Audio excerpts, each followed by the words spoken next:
Hey, welcome to Motherhood Equipped, where faith, wellness, ambition, and birth all come together to equip moms to lead with courage and unshakable purpose. I'm Brigitte. I'm so grateful you're here, and I'm committed to learning out loud and living my motherhood journey on purpose right alongside you. So let's link arms and step into all the potential that you already have. Hello, Kenna. Thanks so much for hopping on the podcast. Welcome. Yeah, absolutely. Thank you so much for having me. Okay, well, I think it's working. That's good. Kenna and I were having some Wi-Fi issues before this, but I think we are good to go. I am so grateful for you being here. You guys, Kenna has 4 kids, so she is like super, super busy on top of a million other responsibilities. So the fact that she is here kid-free is like a miracle, thanks to, I think, her mom, right, Kenna? Yes. Thank God for moms. Very, very grateful. All right, let me do a quick intro. You guys, Kenna Gonzales, I am so excited to have her here. I already said she's a mom of 4. She's also a homeschool mom of 4. She's a very advanced sourdough baker, and she's a passionate VBAC advocate who turned her own C-section story and recovery into a powerful journey of education, empowerment, and then helps a lot of other women have a successful VBAC, which is just so beautiful. For anybody considering that, I think that you will find a place here to be encouraged, to be empowered, and to get the tracks to run on to sort of know where to go from here to plan a VBAC. I'm really excited to dive into this with you. Thank you again, Kenna. Yeah, of course. I'm excited to be here. Thank you so much. Yeah. Okay. Well, we have a lot to cover, so I'm going to dive right in. Can you start by sharing a quick overview of your birth stories and what ultimately led you to pursue a VBAC after having a C-section? Yeah, absolutely. So obviously the story starts with my very first baby who was born 8 years ago. She was my C-section, but she was a very unplanned C-section. So I was thinking I was doing the right thing by choosing a midwife and a hospital group. In hindsight now, she kind of operated very similarly to a regular OB. But I thought I was doing the more natural thing. So I hired the midwife at the hospital. I took birthing classes, and in my mind, I was just very determined to have an unmedicated birth specifically. And I ended up going overdue. And I was about 12 days past my due date when my midwife said that I needed to be induced. At my appointment with her, I asked her why I need to be induced, and she just told me that she did not like to go past 42 weeks, which I didn't ask any further questions being a first time mom. So we just went with it. And in hindsight, knowing what I know now, I would have done things a little bit differently, but I trusted my provider. So we went in for an induction on a Friday morning, and I started with some, I believe it was Cervidil. I don't have the details on if it was Cervidil or Cytotec. I'm pretty sure it was Cervidil, which is a cervical ripener. And they said, okay, we're inserting the Cervidil. We'll see you in 12 hours. We'll check on you in between now and then, but it's just going to slowly ripen your cervix. 2 hours after that, my water ended up breaking. So they were like, all right, let's get this show on the road. Let's start you on Pitocin. I labored on Pitocin for 19 hours. And I did ultimately dilate almost all the way, but my baby hadn't descended yet. And my midwife at the time, she said that my baby's head was turned a little bit to the side, and she did try to manually move her head, but told me that if she was unable to move it, that her head was never going to move, which again, in hindsight, looking back, I do wish I did things differently. And I know more now that could have changed that, but she told me I needed a C-section. So I cried. I was really devastated. I felt like I just had failed and I wasn't getting the birth that I wanted. I went in for my C-section, which was very traumatic. And I just remember being on the table, having my C-section done, and just thinking, I'm never doing this again. And I didn't exactly know what that meant or looked like, but I knew I wasn't going to do it again. So I did end up holding my baby in recovery. I was shaking on the table. So when they offered for me to hold her, I was afraid I was going to drop her. And that is a regret that I carry with me because I didn't get to hold my baby right after she was born. It just took a little bit until we were in the recovery room. And yeah, I just remember thinking like that was horrible and I never want to do that again. So I started looking into a group called ICAN, which stands for International Cesarean Awareness Network. And I joined a group, and it was really healing to just go and be with other women who had also experienced C-sections. And some of them had already had successful VBACs. So that's where I kind of learned more about VBAC and what that meant and what that looked like, and learned about VBAC supportive providers in my area. So there's lots of local ICAN chapters. You can find one that's close to you. Wow. And I was able to meet with them once a month. And then I did become pregnant with my second child before my first child was 2, and I started asking around about providers, and I found a local midwife who was a home birth midwife. And I called her, and I just remember I was, like, kind of hesitant to have a home birth at that time because I thought, this is my first gonna be my first vaginal birth. I was a little nervous, but I was like, "I'm just gonna interview her." So I called to schedule an interview, and I was crying on the phone. She said, just all the right things, and she meant them. She was really, supportive. So she was like, "You're gonna have a beautiful birth. You can do it." It was great, and I met her and knew she was my midwife from then on. So, ended up hiring her, and I, again, just prepared for my VBAC. I did all of the right things. I took care of my mind, took care of my body, took more birthing classes. I think the key here was that I had a really supportive provider. That Mhm. is ultimately number one. I don't think you can, I think you can do it, but you shouldn't have an uphill battle. Mm. And so when you don't have a supportive provider for your VBAC, it can be really hard. So I think that was a major key role for me being able to have a successful VBAC was that I had a wonderful midwife who was very supportive and wanted my VBAC for me as much as I wanted it. And I had a beautiful birth with her. I had a home birth, and I just remember thinking it healed a lot of parts of me that I was able to do what I ultimately set out to do in the very first birth that I had. But this time I was successful. Not that I was a failure, but when you're a mom who plans to have a birth one way and then it doesn't go that way, I think those feelings can come up a lot. And after that birth, I had such an amazing experience. I went on to have 2 more home births with the same midwife. So, yeah, it was definitely healing and very beautiful. And I would say that that key role for me was finding that amazing midwife. Oh, yeah, that's huge. I'm really encouraged to hear about the work that ICANN is doing, because it sounds like that was a really good, like, landing place for you to find other women who had had a similar experience. Is that right? Like, finding that camaraderie? Because I did have a really eye-opening conversation with one of my friends, uh, a year ago or so, and she is a C-section mom, and she just shared how excluded she felt from the birth Right. conversation after she had her, C-section, which I was like, "Wait a second, I've never even thought about that," but of course, right, that totally makes sense. Yeah, yeah, definitely. I'm not as involved with ICANN now as I was, what is that, 8 years ago, but it was a Mhm, huge pivotal part of my kind of journey to finding VBAC and my healing experience because I was able to talk to other moms and we were able to have some really great conversations and they helped point me in the right direction, right? So that I knew where to look because it is very isolating when you have a C-section that you weren't planning and maybe you want to do something different, but you don't really know where to start. And thankfully, I live in the greater Houston area, so there's a lot of resources here.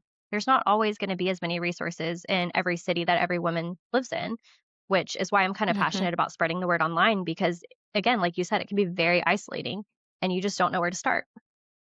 totally, totally. Um I wanna go back to, like, that like, freshly right after your C-section. I think it's really interesting that you knew when you were literally on the table having your C-section that you no matter what, you just didn't want that to happen again. But what were some of the biggest emotions you carried with you afterwards that maybe shaped that desire to really dig into a VBAC? Yeah, so I kind of mentioned that I felt like a failure, which again, to add on, you're not a failure, but it's so hard not to feel that way when you have the perfect plan, especially like somebody like me. I'm very type A. I like to plan everything. And it didn't go to my plan. So I felt like a failure. And I felt like I had put all of my efforts forth and did all the right things the first time. So and I still didn't accomplish it. So it was Mhm, just really hard to come to terms with that, knowing that I still wanted to accomplish that goal. And so because I did my best and tried so hard to have that vaginal birth, that unmedicated vaginal birth, right? And I failed. I just knew I wasn't ready to give up and I didn't want to do it again. I didn't want to have that experience of the C-section again. mm, yeah, that's really really beautiful, but, hopefully at the end of this episode, nobody feels like a failure because I agree with you, it definitely shouldn't be, but I mean, even in my own birth, uh I can empathize just with the idea that when you are feeling like, okay, this is my responsibility. It's me having the baby. I think as women, we really take that on. But there are a lot of things that are out of your control, and hindsight's Mhm. 2020, and you can't go back. But yeah, it's just it's gosh, it's so hard. It's so Yeah, hard to navigate. It's so overwhelming. we Um, really do put it all on ourselves in so mhm, many ways. mhm. Yeah, definitely. So, if you were talking to like directly to a mom listening right now who is feeling a mix of, yes, I want to have a VBAC, but oh my gosh, I'm so scared. What are the first Mhm. few steps that you want her to take if she's even just considering the VBAC, but she's feeling all of this fear? The very first thing I would say is sit with that fear and really try to investigate why you're feeling fearful. Because is it a fear of the unknown? Is it a fear of something that, providers warn against, like uterine rupture? Is it a fear of failure? You're afraid that it's still not going to go the way you want? Why are you feeling just fear, even though you have this deep desire to have your VBAC? And then second thing I would say is educate. So knowledge is power. That is like the greatest tool that you can have when you're planning for a VBAC is just really arming yourself with as much knowledge about VBAC, vaginal birth, previous and prior C-sections, as well as repeat C-sections. Really educate yourself as far as statistics go. Hmm. Um, a big thing that women are warned against is uterine rupture. Well, did you know that there's less than 1% chance of a uterine rupture in a VBAC mom? Most women don't know that. But Oh, that's the wow. biggest thing we're told to be fearful of, right? You don't want Right, to have right. a VBAC because your uterus might rupture. You need to have repeat C-section. Well, what is the risk of a repeat C-section? Hmm. We don't talk about that. Doctors are not warning against that. Right, So really, I would say just arm yourself with as much education and power and feel that power of having that knowledge because there's once you feel educated and you understand the risks and benefits, then you can move forward more confidently in the decision that you want to make. right, right. Well, and also too, I remember when I was researching prior to having um my second was a vaginal breech delivery, which was its own Mhm, little mental battle because most people say, "Oh, well, there's a, this likelihood or whatever that this happens." I remember one mhm, of the podcasts that I really turned to was it's called Birthing Instincts. Dr. Stu Fishbein, he's huge mhm, in the breech world, and I remember him just saying, "Okay, if there, so we take what you just said, there's a 1% chance of uterine rupture, but there's a 99% chance mhm. of not." Yeah. And, I feel like, I mean, gosh, like, it's just a reminder to not take anything for granted. I mean, like, I look at this from a faith-based lens of, like, my children are the Lord's. They're just lent to me and trying to just release that because there's gonna be a percent chance of anything, whether you're looking at a VBAC or not. But there is just this, it's like we're always told the negative statistics and not the positive ones. And I'm going to get a list from you of resources and Mhm. put them in the show notes, you guys, so that you can sort of look at that really quickly when you're done listening. Just whatever Kenna's top resources are to really dig into that. Knowledge is power. So going into this with a confident mind, are there any other VBAC myths that you hear, Kenna, that you would want to debunk for us? I like that uterine rupture one, but are there any other ones that come to mind? Yeah, so I think the top thing women are always told is once a VBAC, always a VBAC. People are always astonished when they hear that I've had 3 VBACs after my first C-section, just because that is such a common thing that's told to women. Obviously, that's not true. We know that, like myself and many women have had VBACs, but there's also that, like we talked about the high risk of rupture when really it's less than 1%. Um, Another big one that I hear is that big babies make it hard or impossible to VBAC, which people don't think about, but like big babies are usually squishy. So they, they, it's not like you're having like giant bones come out of you, right? They're still a little baby. They just might be a little chunky, but that squishes. There's also you can only be back in a hospital. Now there are some women who want to be back in the hospital, and I think that is absolutely the right decision if that's the right decision for you, but you don't have to if that's not something you Mhm. want. And then also going past due dates. A lot of women are told like you can be back as long as you go into labor before your due date, and that's also not true. Yeah. there are safe parameters, obviously, and different OBs and midwives are gonna feel more comfortable going to certain dates, but you can absolutely have a VBAC past your due date. Uh-huh. Mhm. That's good. I've know very few mom friends who have even gone by their due date for any birth, like, not just VBAC specific.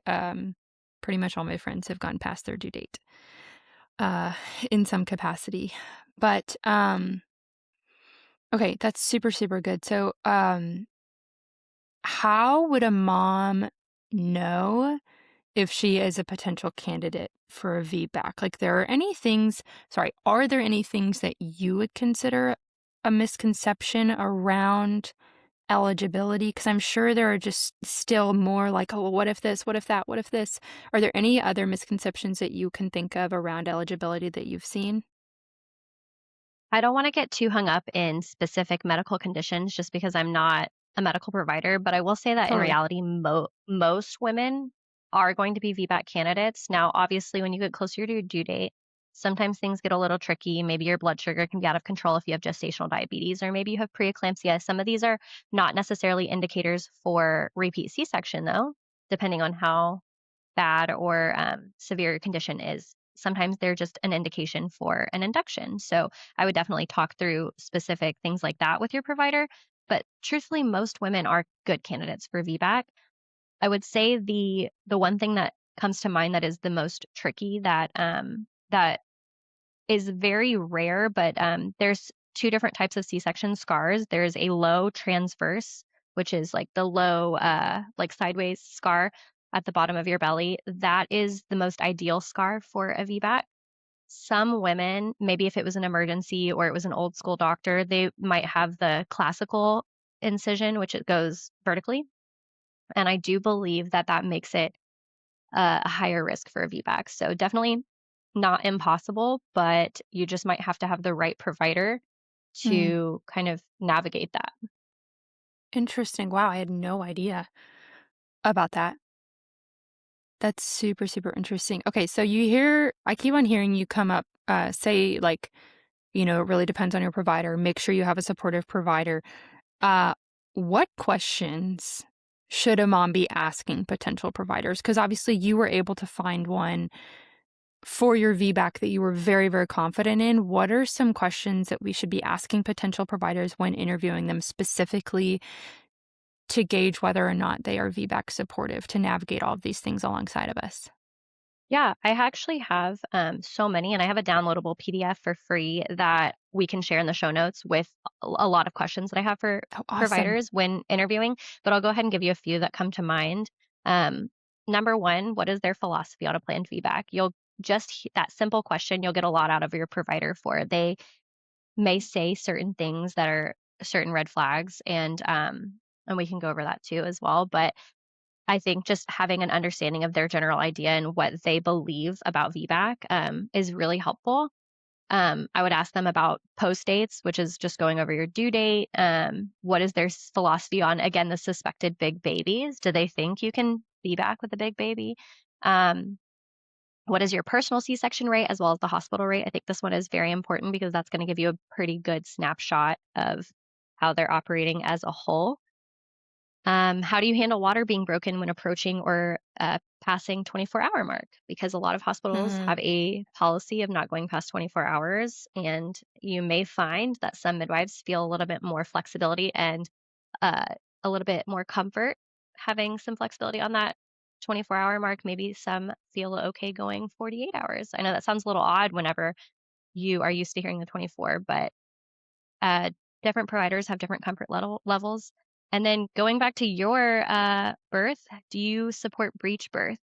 Because that was really important for me when I was interviewing providers. I didn't want that to be a reason to rule out me having a VBAC. So I have Hmm. so many more. There's, like I said, that downloadable PDF. I have lots of questions. I think it's like 20 questions to ask providers. Oh, wow. Awesome. Thank you for that. Wow. Um, yeah, I think that that's super important to dig into because I know that you've talked, just in the past about like, okay, are they supportive of a VBAC or are they just VBAC tolerant? And like learning how to gauge the difference between somebody, like you really need somebody to match your level of like, I am all in this. Mhm. That's something I learned with my second. I was like, "Okay, like, a midwife, a provider, whatever, like, they need to value your desires for your birth just as much as you do." And they Yes. really need to learn Yes. how to match those desires and match those wishes. That was kinda what what went south with mine, um, was I realized really late in my pregnancy, I was like, "Wait a second, okay, actually, she is not quite as, we are having a, a vaginal breech delivery, and I think that that's the same. They can say all the right things, but I think having those questions is really amazing. So we'll link to that guide. Thank you for that. I want to Yeah. get a little bit, Kenna, into like the specific preparation that you did. So awesome. Like we've got some homework to do when searching for a provider, but like when it comes to you preparing for your VBAC, I want to talk about a little bit of the mindset role and then also kind of like some physical preparation. But first, like what role does mindset play in preparing for a VBAC, especially after kind of the traumatic whiplash you had of going in thinking you were going to get something, getting a C-section, just like totally unexpected surgical birth? Like what was the mindset role that you had to dig into for that? Yeah. I would say mindset is almost everything. You can prepare your body, but if you don't prepare your mind, I would say you're missing a really key piece to any birth. Truthfully, you don't have to be a VBAC mom. Any first time mom, really, I think just having a good mindset is huge. But specifically when approaching a VBAC, I want to really emphasize like something I said earlier was just sit with that fear that you're having Hmm. or whatever feelings that are popping up. Really just sit with it because I think we often don't process things that we experience, whether that be birth trauma or otherwise. And I think when we are able to kind of have a mindset shift and change our thinking and change our thinking patterns, then you're going to be a lot more successful at any goal that you're approaching. But specifically with birth, I mean, birth is such a huge event in our lives and it is so intimate and so important. So I think mindset is number one. If you can get your brain on board with your goals and desires, you're going to be a lot more successful. Something I specifically did a lot in the beginning was I listened to a lot of VBAC story podcasts. That was huge for me because I wanted to hear other women. Because when women are telling their birth stories, a lot of times, whether it's positive or negative, you're going to feel those emotions again. Like we as women are very emotional and we feel those feelings all over again. And I can watch my birth videos and just like be sobbing because I feel it again. And so I think hearing other women's positive experiences and just flooding my brain with that was so helpful because then I was like, okay, these women did it. I can do it. It just the positive stories were so helpful to me personally.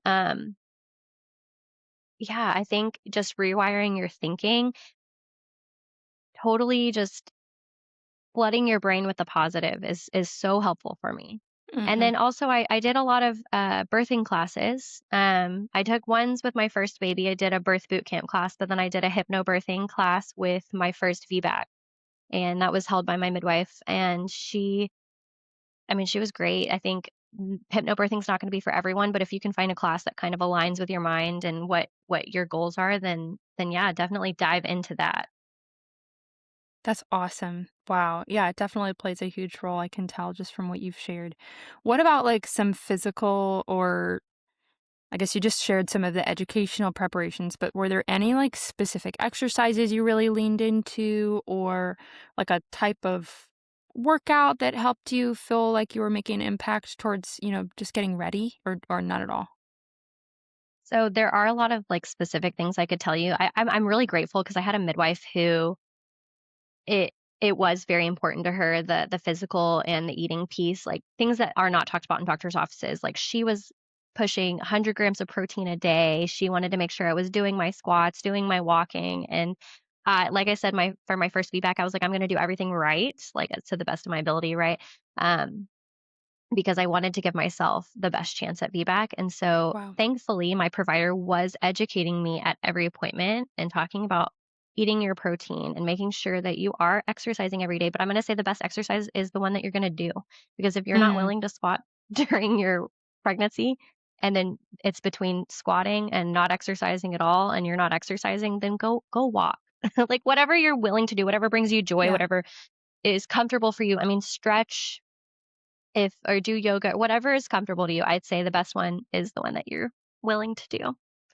That is great advice. Yeah. Better, like something's better than nothing. And honestly, it all counts. Like, I think that we have this idea of like picture perfect. It has to be like a 30-minute workout from start to finish. And like, I have to be Mm, sweating. And I'm like, actually, no, it doesn't. It really doesn't. yeah. Exercise can come in all shapes and sizes and forms and timelines. That's great advice, Kenna. Very, very good advice. Um, what about like, are there any things that you haven't mentioned? Because you've mentioned a lot. You've touched on nutrition. I'm so awesome that your midwife was kind of your coach there. Stress, movement. Are there any overlooked factors that you feel like moms don't realize support a safer, smoother VBAC? I feel like those are all kind of intuitive, but maybe not. Are there anything that you think that like a lot of moms just don't realize is really critical? I think, so there's a little saying that my midwives used to say is, "My baby is listening." So, like, having supportive people around you, if your husband is not on board, like, that can be a really huge challenge. If you're like, "I'm gonna have this feedback," but your husband's sitting over here going, "But what if this goes wrong?" That's in your head, right? Um, Also, if you have family who's adamantly against having a VBAC, maybe don't tell your family that you're having a VBAC. I don't know. And I know that seems kind of silly, but truthfully, like your baby is listening, but more importantly, your brain is listening. And I think it can Mm, get in your head whether you like it or not. And so having outside support and just like literally hearing it. I mean, there's so much power in our words and our mind and our thoughts. So I definitely think that having supportive people around or purposely kind of keeping that sacred, this plan to have a feedback would be, keeping it more private if you feel like the people you do tell aren't going to be supportive. hmm. I wonder, like, what are some things you might suggest saying in that moment? Because it's like just a typical exchange in our society of like, oh, when are you due? Oh, when are you having, or sorry, where are you having the baby? It's like, when are you due? Where are you Mhm. delivering? Um, and I remember Yeah. actually that's such good advice because in hindsight with my second, I would get so frustrated because people will ask me, "Oh, well, where are you planning on, having him? I heard that he was breech or whatever." A friend told a friend, Mhm. and I'm like, "I'm planning on having him at home." And I would say that really calmly, but it would really bother me because they would really quickly be like, "Oh, you are?" And like they would Yeah. show me their fear, and I'm like, "I don't Mhm. need that right now." And I was able to get to a place where that really didn't phase me, but at first it really it's like, well, shoot, like, should I reconsider this? Should I not? So I think like minding your mind because like, gosh, if you are a pregnant woman, like your plate is full. You already have enough going on. Your bandwidth is already Yes. stretched. But what are some things that we can have like at the ready to say that's like a polite way to say like, actually, I'm keeping that information private. Do you have any Yeah, ideas? that's such a good question. I don't know because now where I'm at, I mean, I've grown so much over the last 8 years. I love, like, shocking people when I say, "Yeah, I had them all at home." Like, it doesn't bother me, but I know that not everyone is as confident, Right. especially if it's your first Mm-hmm. and or sorry, like, your first VBAC or even if it is your first Mm-hmm. baby. I mean, it is it's so sensitive, it's such a sacred time, and gosh, I mean, maybe just some people are very politely disclosing that they're not, sharing the name of their baby. So maybe like people say things like that, like, "Oh, we're not sharing Yeah. that information," and they just kinda, like, change the subject. I mean, maybe just kinda treating it like that, like, "Oh, we've decided not to share that right now." Like, Yeah, that's a good one. that Or that's I wonder hard. if you could say something like, "You know what? We're just we're kinda having that ongoing conversation with our provider." Because I think especially Yeah. with a C-section mom, if somebody knows you, they might ask like, "Oh, are you gonna have another C-section or are you gonna go for a VBAC?" Like, maybe something we could say to that is like, "Hey, that's an ongoing conversation that I'm having with my Mhm. provider, if you wanna be praying for me, like, that's great." Yeah. Um, yeah, cool, cool, cool. Okay, that's something that I had not thought about before, but it is so funny how, just in our society, those kind of more personal things are, like, very out in the open. It's, Yes. "When are you due? Where are you delivering?" Like, I mean, like, are you gonna get induced? I remember walking outside in my neighborhood when I was pregnant with my first, and I was 2 weeks past my due date. Mhm. And, I just had neighbors who very well meaning, I know they didn't mean anything by it, but they would say, "Oh, I thought you were due like a week ago. When are you getting induced?" They would just assume, "When are you Mhm. getting induced?" And I was a first time mom and I was like, "Oh my gosh, like, like it just makes you anxious inside." And now I would feel much more calm, Yes. but especially for the first time, I think that it introduces so much unnecessary anxiety. So you mentioned a couple supportive things that family can do, but are there any other things that you feel like a husband or family members can do or maybe did during your VBAC journey to really just support you in this whole journey to bolstering up your mind, making you not only feel supported, but also making you just continually be confident in yourself? Anything that we can pass along to husbands or family members to really just help us in this journey? Yeah, they're, obviously, if you're gonna go to birthing classes, I think it would be huge if your provider I'm sorry, if your, husband or whoever your support person in birth, maybe your mom's gonna be there or whoever, goes with you. I think Hmm. because not only does that arm them with the knowledge of the birthing classes, but then it's also, like, making you kind of a unified team, like, "We are doing this together. We are going to both be there," and then, it kind of, like, That's so good. unifies them. My husband didn't do this specifically, but I do know friends whose husbands have. There's a book called The Birthing Partner, and it's kind of like if your husband's gonna be like your support person or your doula, or if, like I said, like maybe your mom's gonna be there, maybe your sister, whoever's gonna be there to support you in birth, there's a whole book for them. So The Birthing Partner, and it could maybe arm them with some knowledge and supportive ways to help you out during labor specifically, but maybe also leading up to birth. Oh, that's great. That is great. We will definitely put that in the show notes. Um, Gosh, Kenna, this has been like so rich. I'm so grateful again for you sharing your sharing your guide. Is there anything else that you want to say? Like just pretend that like you are having a one-on-one conversation with a mom who wants to go for her first feedback, and I have this mix of anxiety and fear that we've kind of talked through and you've given really great pointers about, and I'm going to read your guide and I'm going to feel really encouraged by that. But like, is there anything else that you would want to tell that mom, like just between the two of you, to leave her feeling really equipped moving forward?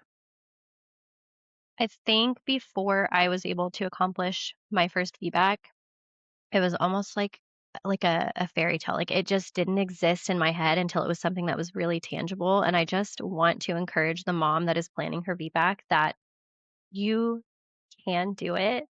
You are very well equipped. You were literally built to birth your baby, and you can arm yourself with not only the knowledge, but the just feeling the emotions to prepare. And I just want that mom to maybe, pray about it, meditate on it, whatever you feel is right for you. Really sit with the feeling that you're going to have when you accomplish that VBAC and just start Hmm. focusing on that. Because once you decide that that's what you want, I would love to see more women really focusing on that, like, what is it gonna feel like when I've done that?